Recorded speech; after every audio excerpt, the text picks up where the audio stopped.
تازه نوې او په زړه پورې خبر افغان نور احمد د پاکستاني شعیب ملک 23 کلن ریکارډ مات کړ. ګران لیدونکو السلام علیکم، وخت مو بخیر، ستړي مشئ. د افغانستان د 19 کلنو کم عمره ځوانانو لوبډلې لوبغاړی نور احمد چینامین د 19 کلنو کم عمره ځوانانو آسیایي جام کې نوې ریکارډ جوړ او د پاکستاني شعیب ملک 23 کلن ریکارډ یې مات کړ او په خپل نوم یې کړ. نور احمد چینامین د هند په وړاندې په لوبه کې د 13 منډو په بدل کې 4 لوبغاړي وسوځول. که څه هم افغانستان 19 کلنو کم عمره ځوانانو په دغه لوبه کې ماته وخوړه، خو افغان ځوان نور احمد پکې د شعیب ملک 23 کلن پخوانی ریکارډ مات کړ.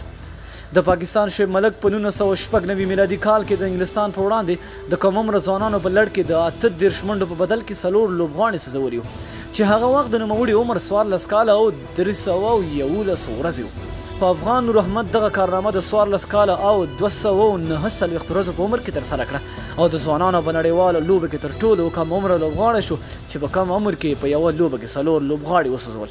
په دغه نظر کې تر نور احمد او شعیب ملک وروسته د بنگلادیش نهاد زمان دی چې د 14 کالو او د 328 ورځو په عمر کې 15 لوبغاړي سوځولي دي.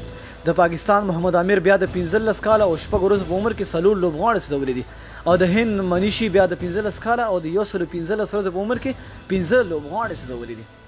نور احمد چې په خې لاس وروتو واچونه کوي چینامین دی چې تر اوسه پورې یوه فرست کلاس لوبه ترسره کړې او همداراز 3 لوبې په آسیایي جام کې ترسره کړې دي. نوموړي په دغه 3 لوبو کې 8 لوبغاړي سوځولي.